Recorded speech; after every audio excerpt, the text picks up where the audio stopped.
진짜 나쁜 아이구나. 오빠 키도 작으면서 반말 쓰지 마. 아, 이거는 뭐 언제 봐도 귀엽습니다. 키 얘기 나오기 전까지는 반말 써도 뭐라고 안 했던 게 키포인트인 영상이죠. 작은 키가 그만큼 이 아이에게 좀 예민한 문제였나봐요. 사실 도로 위에서도 마찬가지죠. 몸집이 작아서 매번 무시당하는 존재가 있습니다. 하도 이런 이야기가 많이 나오니까 차주분들도 좀 불편할 것 같은데, 네, 뭐 경차예요. 오늘은 경차 차주분들에게 좀 예민한 이야기를 하려고 하는데요. 경차 안전성과 관련된 이야기입니다. 이거 뭐 사실 꾸준히 논란이었는데 최근엔 캐스퍼까지 이렇게 크게 사고가 나면서 다시 한번 화제가 됐거든요. 캐스퍼 사고 이야기는 뒤에서 좀 더 자세히 다뤄보도록 하고요. 경차 안전성 관련 논란이 일 때마다 제조사들이 한 조치가 뭐였죠? 에어백을 늘리고 안전도 테스트 잘 나온다면서 뭐 별 문제 없다고 홍보하는 거였죠. 이건 스파크가 막 안전도 1등급 받으면서 튼튼한 경차 이미지를 굳히려고 했어요. 그런데 진짜 이거를 믿어도 되는 걸까요? 물론 경차를 구매할지 말지는 구독자님들의 선택이지만 저희가 하는 일이 뭔가요? 좀 더 나은 선택을 하실 수 있도록 정보를 제공하는 거죠. 오늘 같은 영상을 열심히 만드는 것도 이런 이유 때문입니다. 튼튼하다는 기사만 보고 경차 샀다가 나중에 후회하시는 분들이 없기를 바라면서 영상 시작해보도록 하겠습니다.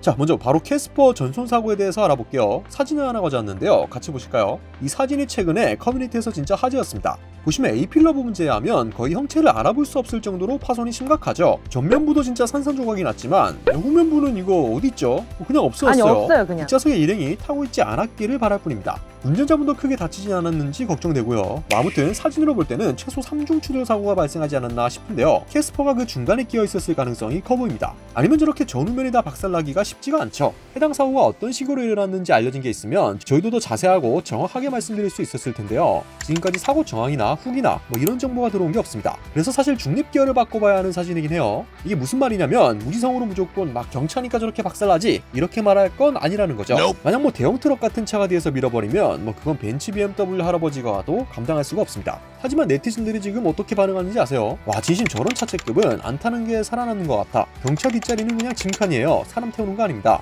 뒷자리 사람은 죽는 거네. 모닝을 타고 다니긴 하는데 항상 걱정이 앞섭니다. 실제로 캐스퍼 타보면 핸들에서 문짝 내부까지 너무 가까워요. 이런 반응들이 주로 있습니다. 경차는 안전하지 않다라는 인식이 바탕에 깔려있죠. 캐스퍼 사고 자체는 정황을 모르니까 제가 정확하게 이렇다 저렇다 말씀드릴 수는 없고요. 대신 이건 말씀드릴 수 있을 것 같아요. 근본적으로 경차 자체가 다른 차급의 모델들보다 안전에는 취약할 수밖에 없는 구조라는 걸요. 이 자동차 안전하면 가장 많이 언급되는 게 세이프티 존과 크럼블 존이잖아요. 이게 뭐냐면요, 차가 사고가 나면 당연히 찌그러지게 되는 부분이 있을 건데 충돌 사고가 나면 이 충격을 흡수하며 쉽게 부서지는 역할을 하는 곳을 크럼블 존이라고 합니다. 그러니까 이게 좀 쉽게 와닿게 설명해 드리자면 자동차 사고가 났을 때 충격량이 어마무시할 거잖아요. 그러면 이 충격을 차가 찌그러지면서 흡수를 해줘야 승객에게 최소한의 피해가 가게 되는데, 만약 차가 너무 튼튼하고 하나도 안 찌그러진다면 그만큼 안에 탑승한 승객에게 피해가 고스란히 전달되겠죠. 그래서 차는 항상 승객이 강한 충격을 받는 것을 방지할 수 있도록 크럼블존 설계를 해요. 충격 흡수를 위해 잘 찌그러지게 만드는 구간이 있다는 겁니다.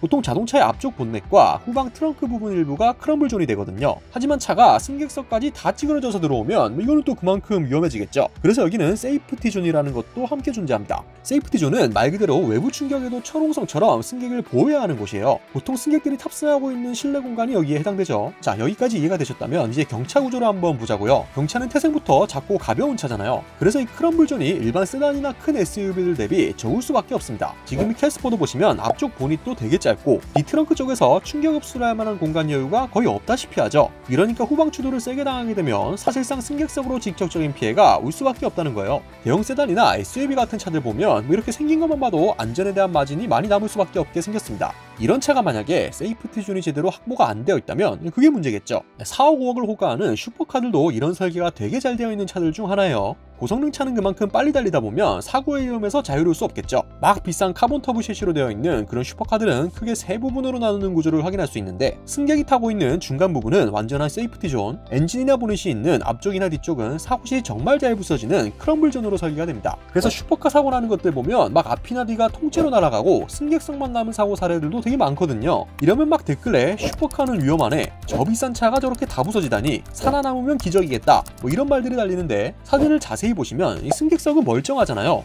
이 정도면 크럼블존과 세이프티존에 대한 이해가 완벽하게 되셨을 것 같습니다. 그리고 이건 좀 논의 이야기가 될 수도 있는데 경차 문짝 한번 열어보신 분들은 다들 공감하실 겁니다. 두께가 정말 살벌하죠. 이 정도면 과연 내가 측면 충돌당했을 때 차가 나를 지켜줄 수 있을까라는 생각이 절로 만들게 되는 수준입니다. 이러면 또 꼭 이런 말씀하시는 분들이 있어요. 안전해 쉐보레, 스파크는 튼튼하더라. 스파크 안전도 검사 1등급이던데 이런 말씀이요. 이 안전도 검사도 잘 생각해봐야 되는 게 스파크가 물론 안전 규정을 충족시키고 차도 단단해서 모닝이 3등급 받을 때 1등급을 받았던 건 사실입니다. 그러나 상대적으로 봐야 돼요. 방금 말씀드렸듯이 경차는 태생적으로 안전하기가 어려운 구조라 실제로 사고가 나면 위험할 수밖에 없다는 거예요. 그 작고 귀여운 벤츠 스마트 이거 다들 아시죠? 그 차도 항상 보면 야 이거는 뭐 사고 나면 진짜 큰일 나겠다 라는 생각이 드는 차인데 이것도 안전도 평가 결과는 매우 우수한 것으로 알려져 있습니다. 그러나 실제 사고 영상이나 사진들 보면 이건 차가 그냥 막 다른 곳으로 튀어나가요.